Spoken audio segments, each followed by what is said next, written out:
Hello once again and welcome to our second session in the Zimplat's Mental Health series. Today we are joined by Mukoma Masimba as we look at and discuss financial wellness and its potential impact on mental health. Hello, Masimba. Good afternoon, Edith. Good afternoon, viewers. I hope I'm mentally healthy. I mean, these are some of the things that we need to talk about here, Edith. Yeah. All is good. We talked last time and said mental health is part of one of the dimensions of wellness. When we talk about health and wellness, last time we said there are 10, some say 8, but most argue that there are 8 to 10 dimensions of wellness, which encompass physical health, emotional health, social health and well-being, as well as mental wellness is also one of the dimensions of wellness, which is why we continue to have this discussion. And as we look at that, we want to broadly think about what is financial wellness. And many people will agree that one rule of thumb to be financially well is that at any one point you must have enough money or sufficient money in your savings, which can cover you for up to 3 or 6 months should anything happen to you. Yatingati nest egg. Women love to talk a lot about nest eggs. I don't know how many actually have nest eggs and are prepared for the unexpected eventualities that may happen. What do you think? Every employee, every person who is working and getting some earning today should be able to ask themselves the hard question that Edith has just posed. Suppose I'm dismissed from employment today and the last salary is coming in 2 weeks' time. What happens thereafter? Are you going to leave your job first month and second month you are borrowing already? Let's not forget that we have got recurrent expenditure or costs that we can't run away from in our lives. Some people are renting accommodation. We have got children going to school. The food eating habits in your family might not change immediately as your salary drops. Your dependence from an extended family. We know in our culture we have got what we call black tax, where you're expected to look after a chain of other people who come from your family because you are the lucky one in the family to be employed and to be earning a salary. So it's a big question that I want everybody who is going to be listening to us today and watching this discussion to think about at a personal level. Okay, so at a personal level, if you can manage and control your day-to-day living expenses and your costs, you are financially well. If you are able to absorb a financial shock, you are financially well. And this is the goal for everybody. This is where we want to get everybody to be so that we are all financially well and that we are all able to absorb any kind of financial shocks or financial stresses that may come our way. But how do we do that? How do we achieve that level of financial wellness? What are some of the things that we could do to achieve financial wellness?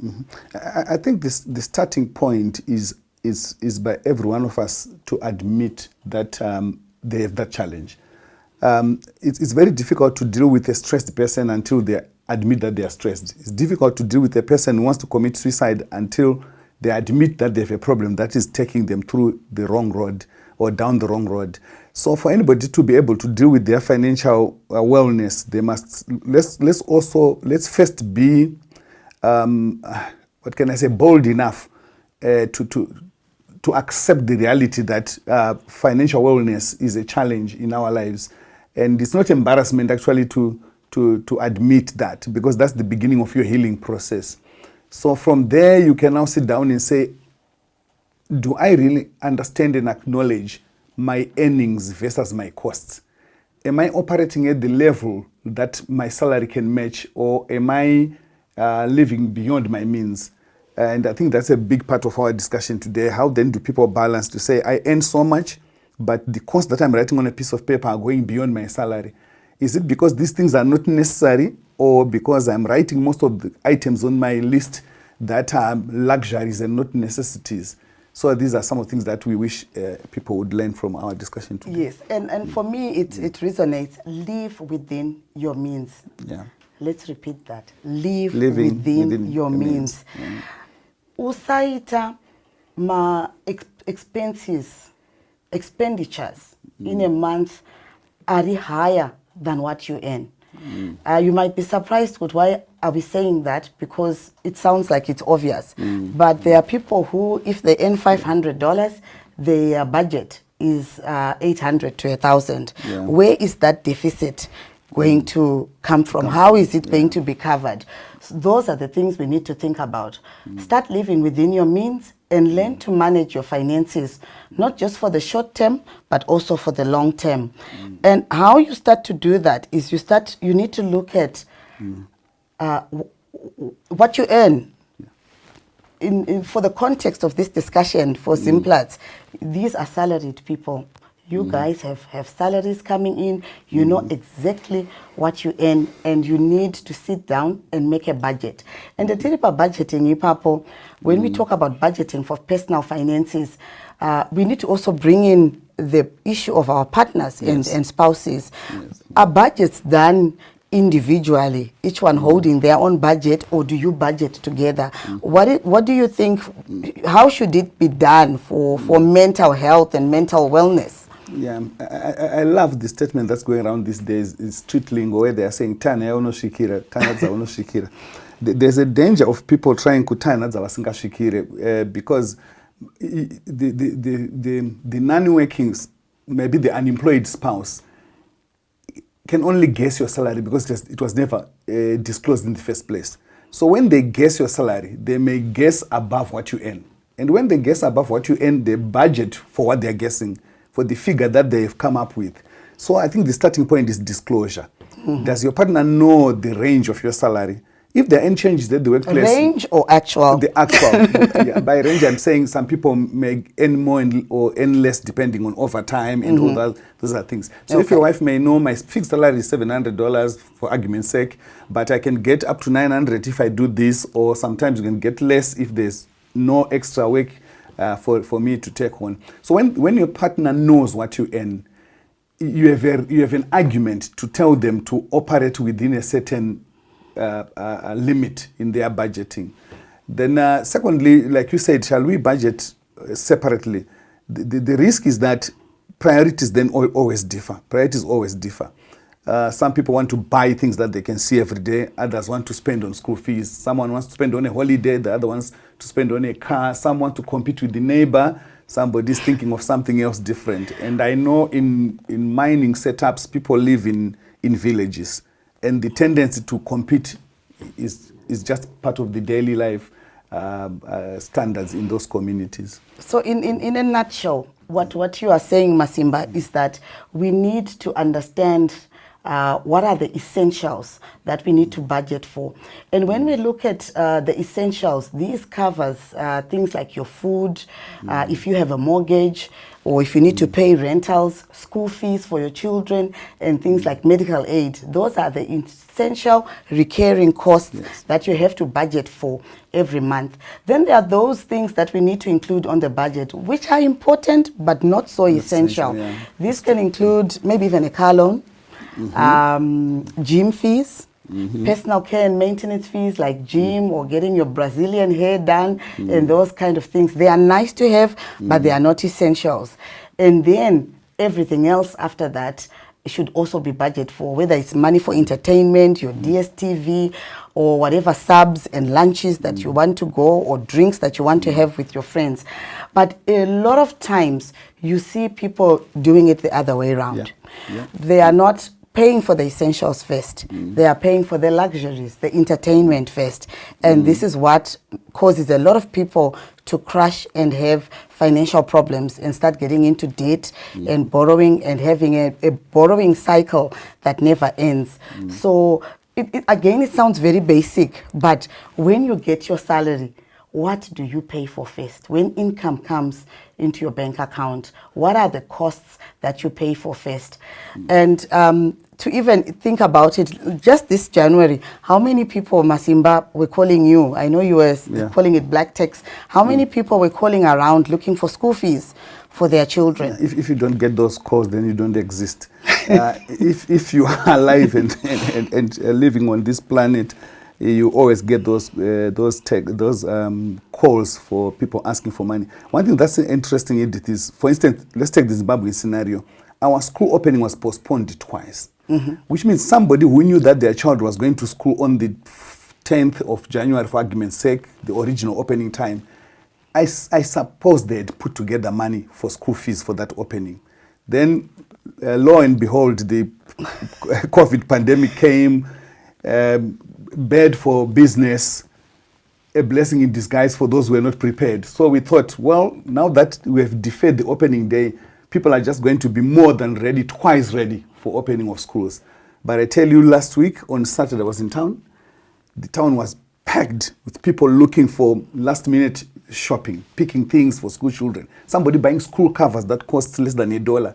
Where were you all along? Why are you walking up and down town like a headless chicken looking for things that you could have done a long time ago? One argument will be, but the other argument will be, mune full bouquet, DSTV. I have nothing against DSTV, but I'm just saying priorities. Yes, what are your priorities? Yeah. So it calls for us to consider looking critically at our budgeting in-house. Kugara as couples and come up with our essentials and non-essentials list, and then decide what is it that we pay for first, with the resources that that we have at our disposal. Maybe I think what we need people to understand is to be brave enough to know that your neighbor's essentials are not your essentials. So the general tendency is, if everybody in my neighborhood, yes, their TV subscriptions paid, if they went on a holiday, we must also do the same. There are things that we do, particularly in closed communities, my compounds and places like that, that somebody needs to sit down and say, is this good for me?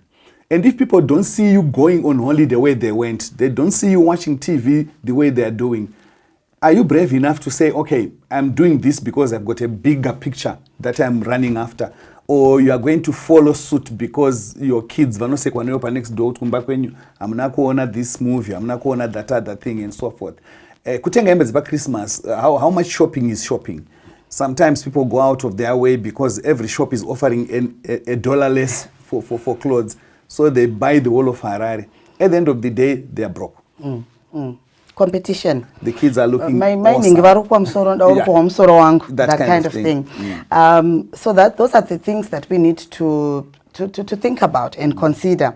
I know I talked about loans that are good and some that are not so good, but I think just to clear that, not all loans are bad. So we need to look at what are liabilities that we can call investment liabilities, which are okay for an individual to take. If you have a loan that covers your mortgage, if it's a mortgage, if it's a loan to buy a house, a loan to buy a car, those are potentially assets, and which assets can later even be disposed of and can be converted into income at some point. So those are good. That is good debt.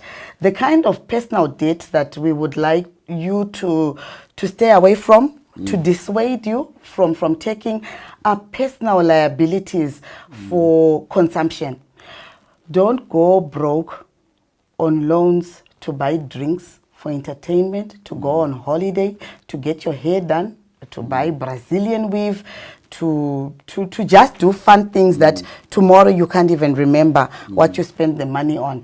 It sounds very basic, but these are conversations that we need to have, even not just with the younger people entering into the workspace, but even with the older and seasoned employees, because we've seen a lot of people getting into trouble because of debt. Just before we started this discussion, Masimba, you were telling me of an incident that happened in Bindura last week. Yeah, may their soul rest in peace. But we saw on news of a guy who was telling his friends that he was heavily indebted, he was struggling to make ends meet. Apparently, it coincided with the school opening. Probably he could not put together funds for his school children. And that guy committed suicide in Bindura. He was a security guard, I think. Yes, in fact, he was a security guard. So such situations are avoidable. I don't intend to use this family's misfortune as an example exploitatively in this case, but we want to learn from the bad situation that happened. But that I want to highlight it is when people borrow for lunch, borrow for drinks and so forth, ask yourself if you could tell your teenage children, look, John, look, Susan, we are going to borrow money for our pizza tomorrow. Can you just predict their response to that? If your children are going to tell you, Mommy, don't do it, it means all along you have been borrowing wrongly. Because even your own children can tell bad borrowing from good borrowing. If you tell them, I'm going to borrow money because you urgently need your ticket to go to university in South Africa, Switzerland, or whatever other country, your child might say, okay, if it's a once-off borrowing, I fly out, we find a way of recovering, that's better. So unnecessary borrowing does not take a mature mind only to pick. Even our kids can tell. Yeah, not to depress anyone any further.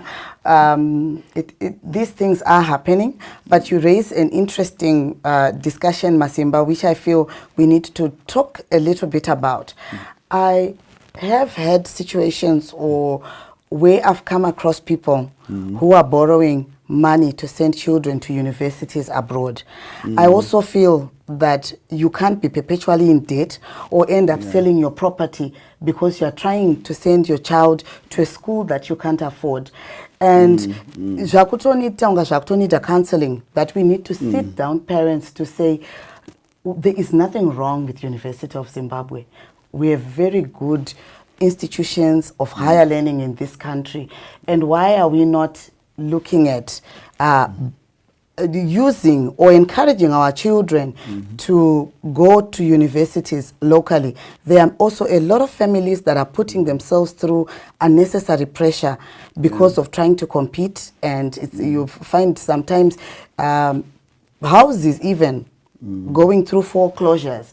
And when you try and have the conversation, you then understand it was because of university fees. I think that's not healthy. Yeah, I think in such scenarios, what we are looking at here is the symptom to a deeper problem. If I'm struggling to pay fees for my child to go to Canada, when he could have gone to a local university, trace that child's education backwards. You realize that right from preschool, creche, ECD, I might have also sent my child to an ECD that is above my range. So if my child, I stay in one of the high density suburbs where the common language is Shona, but I want my child to speak in English, to sound like they're from the other side of Harare, I'll send my child to that area. It's a struggle to pay for those fees. All the time, the owners of the creche or the preschool are always after me. Fortunately, I sail through, but as my child goes higher and higher, the cost increases. And probably my earnings are not multiplying at the same rate. So by the time my child gets to Form 4, you can't tell this child now to go to a mission school somewhere out in the country.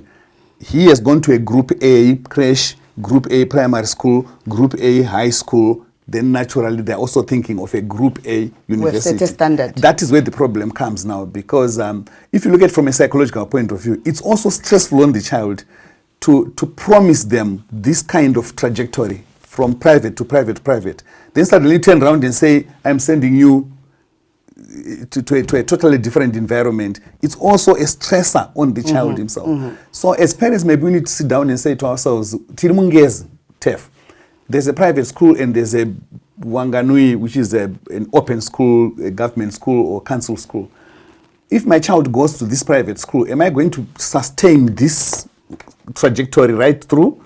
Or if my child goes to Wanganui primary school, is this not my right direction? So that when the child comes from a primary school, a public school, goes to a public school at St. Whatever high school in the community, from there, they are quite excited to go to use it. They are quite excited to go to Midland State University because they've always been local anyway. So I think in a nutshell, what we're saying here is that just to reiterate some of the points is that disclosure is very important at family level with regards the income our income levels from both partners. It's also important to have realistic expectations within the family context. And Zokororo Inesimba, let us learn to live within our means.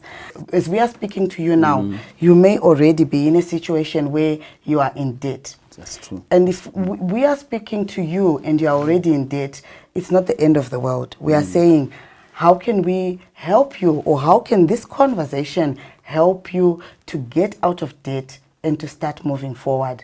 It's possible to become debt-free.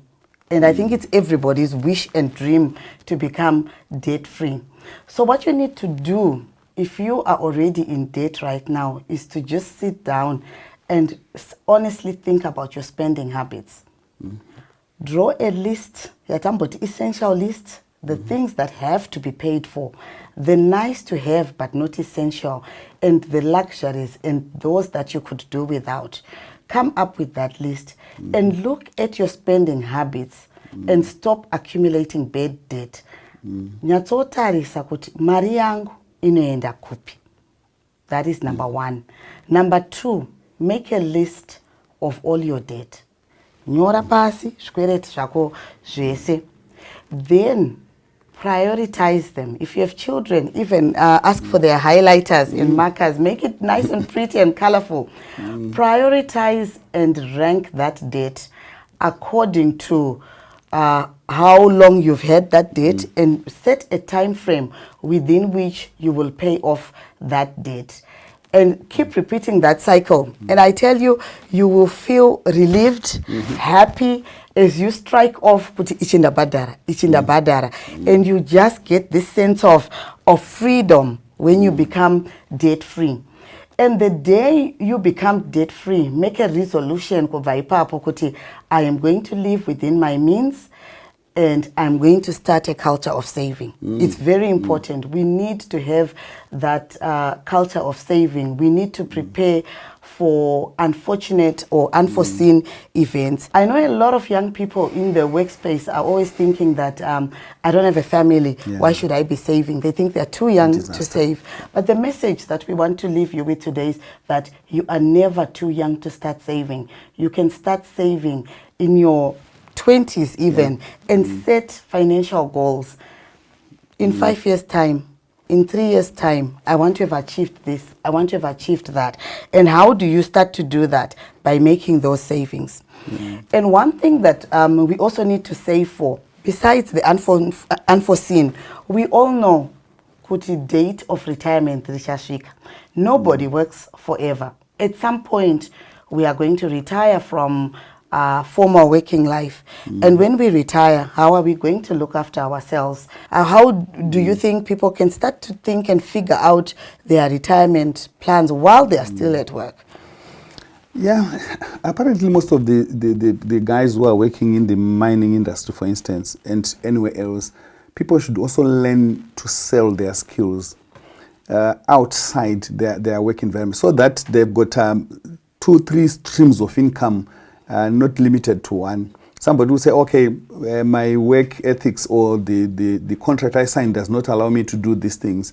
But we're talking here about things that have nothing to do with your job. If you're going to do chickens at your house, I don't think the mine will fight you for doing chickens at your house.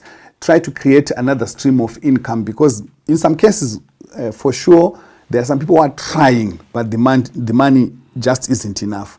So if you've got another stream of income, and be disciplined enough to know that money coming from that stream, you must have something kuti when I did my chickens, pakazobuda ichi. When I did my vegetable garden, my horticulture project, pakazobuda ichi.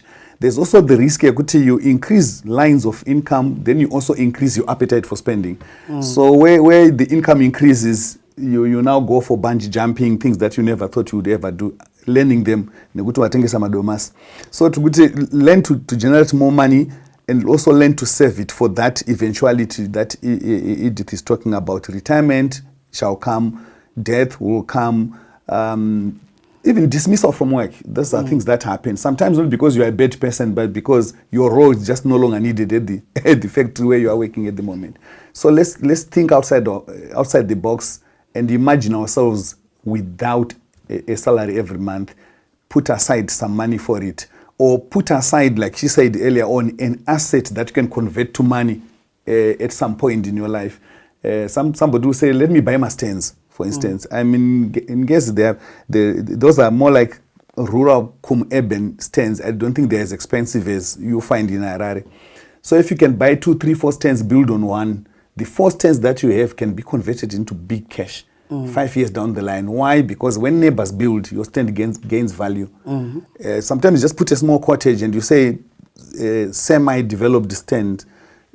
Just draw water, make sure there's a water pipe at the stand. The price doubles or even quadruples sometimes.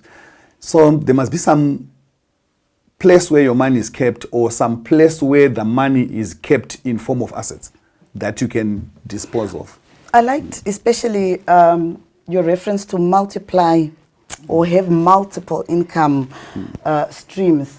And I started thinking about talents, Zipo, the natural giftings. Have we ever thought about how we monetize our talents? They are braiding people's hair for free in years. Makeke madzimai uri kungonzi ndipekero kekere birthday mwana wangu, thank you, maybe so ungadai sweet. $20 uchita say there are ways in which we can monetize those talents and then earn also additional income, as long as, and the disclaimer is, as long as it is within the rights and what is allowable by your current employer. Why are we talking about all these things? Why are we talking about financial freedom?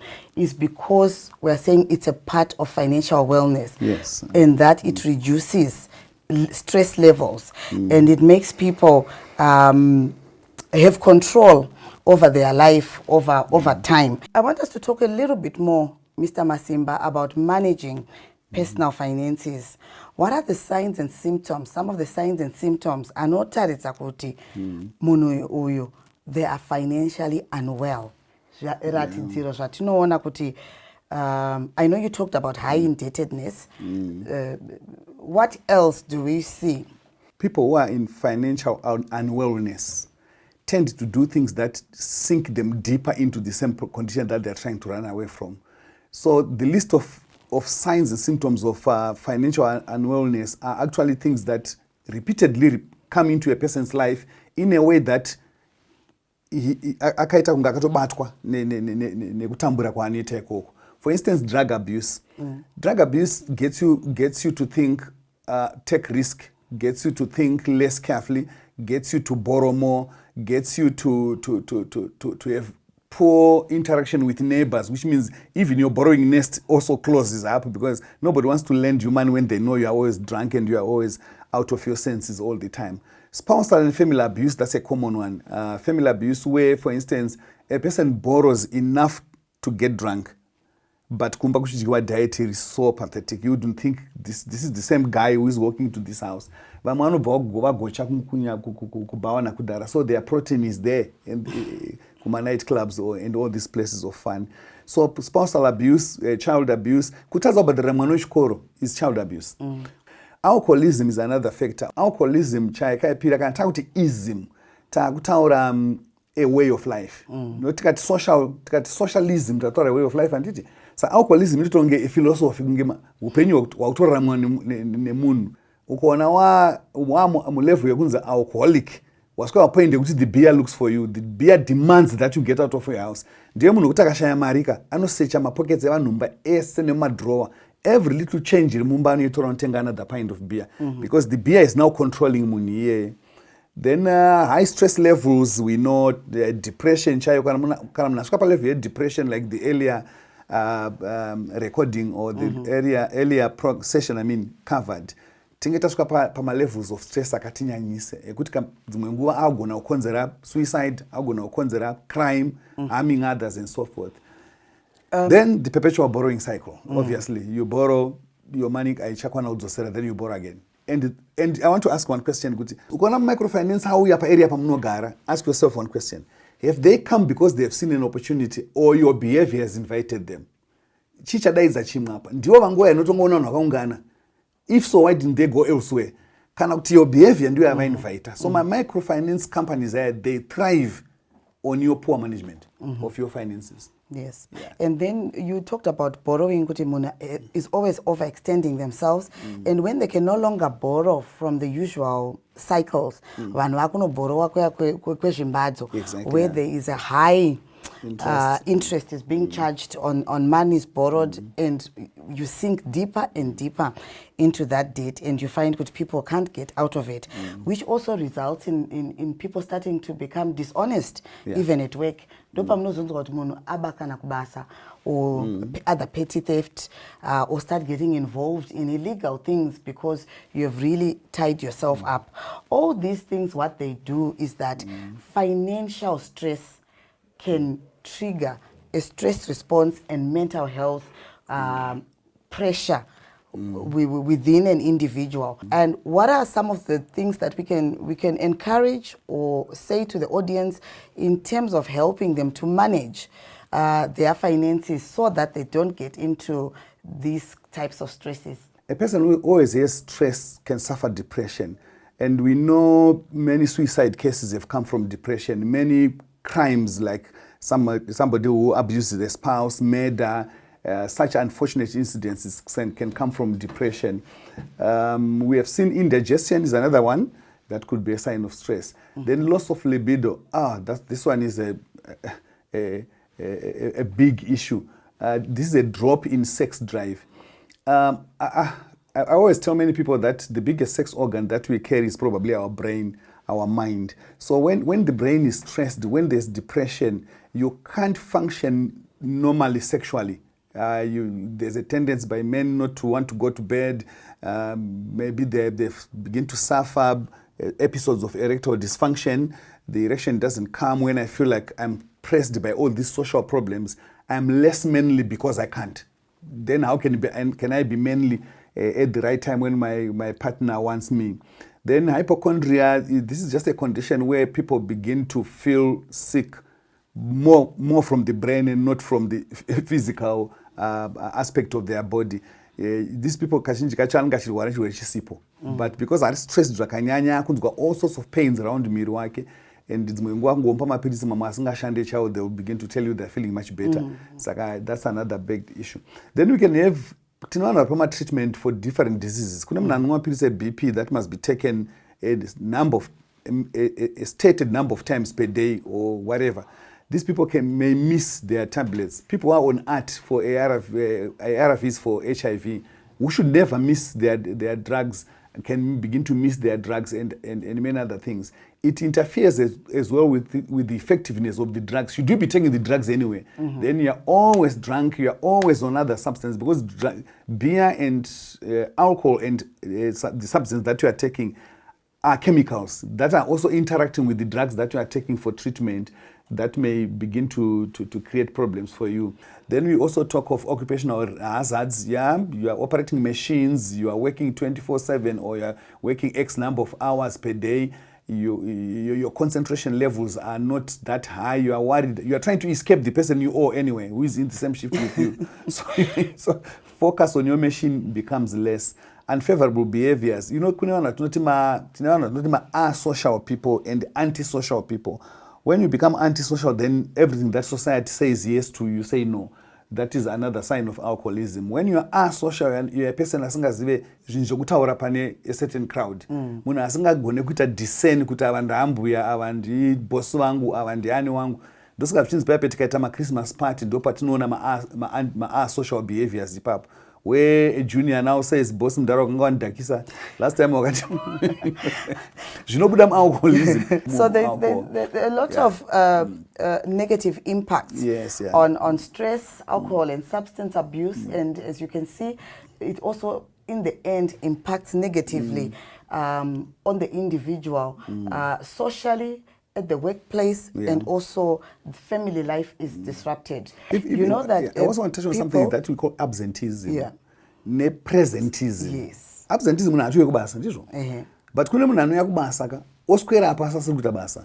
Yet when they write their time sheet, they are going to be paid for 8 hours that they spent at work. So munhu here becomes a cost to the company, because cost inobhadharwa company kwaari remains X number of dollars. but production yaita ku-company back to the company is below the cost yabhadharwa iye. So those are two critical things that we also want to notice kuti akusingoti zabasa chete kuvepo asi usipo is another problem inobva mu-drug abuse and alcohol abuse. Yes. You find that within the home context, if there's a lot of financial pressure, you even get an increase in the incidence of domestic violence. Yes. And the subsequent impact also on mental health, on the abuser, Yes. and also the victim.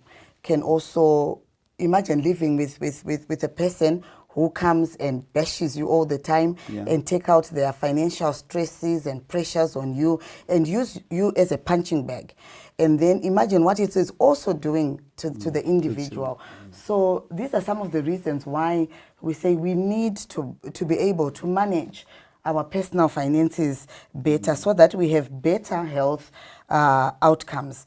And a lot of people will sometimes think, is there really a connection between mental health and financial wellness? And then the answer to that simply is yes, there is a connection, because money and mental health are intricately linked. So you find that mental health problems can make it harder for you to manage your finances, but also failure to manage your finances can also result in you having stress and other mental health challenges. So you can start to have these difficulties. Let's be aware of the impact that failing to manage our personal finances can have on us as individuals, and how it can impact our social relationships, how it can impact at work, and how it can even impact family life. What are some of the key steps that people need to take in order to maintain or manage financial stress better? Yeah, first of all, I keep going back to acknowledging the realities. We all have stress at different levels, and stress can be positive in life sometimes, because without stress there would be no inventions. Would we have inventions? Somebody got stressed enough to build the first car. Somebody got stressed enough to build the first aeroplane. But we are looking at the negative signs of stress. That's what we want to look at. So number one, you must be able to recognize the signs of stress. You must be able to assess yourself and say, the moment I begin to behave like this, these are the telltale signs that I'm getting stressed. If you can't pick them on your own, be honest enough to allow somebody to tell you those things, to say, this is not the normal John that I know. This is not the normal Peter that I know. Are you gentle enough and brave enough to accept when somebody indicates that they are picking signs of stress on you?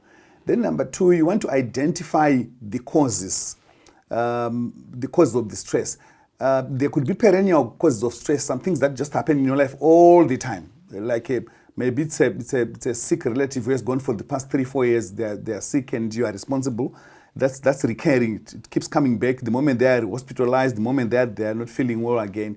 But there could be incidental stressors, things that just come them at that moment. You've forgotten your keys at home, or you logged my key mukati memotkari in a car park in town.